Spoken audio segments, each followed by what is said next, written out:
NEET দুর্নীতির প্রতিবাদে আজ দেশ জুড়ে বিক্ষোভে প্রতিবাদ স্টুডেন্ট ফেডারেশন অফ ইন্ডিয়া অর্থাৎ এসএফআই এর বামপন্থী ছাত্র সংগঠন এসএফআই এর আজকের এই প্রতিবাদ কর্মসূচি রয়েছে দেশে জুড়ে। শহর কলকাতাও তার ব্যতিক্রম নয়, শহর কলকাতাতেও তাদের একাধিক কর্মসূচি রয়েছে। সেই কর্মসূচি আপনারা এই মুহূর্তে দেখতে পাচ্ছেন কলকাতা টিভির পর্দায়।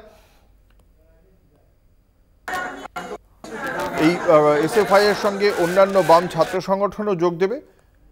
বাংলায় ধর্মঘটের প্রভাব কতটা পড়বে তা নিয়ে অবশ্যই নজর রয়েছে। তার কারণ সাম্প্রতিক অতীতে লোকসভা নির্বাচনে বামেদের যুব সংগঠন যথেষ্ট গুরুত্ব দিয়ে প্রচার কর্মসূচিতে অংশগ্রহণ করলেও শেষ পর্যন্ত ভোটের অঙ্কে শতাংশের বিচারে যথেষ্ট পিছিয়ে বামেরা।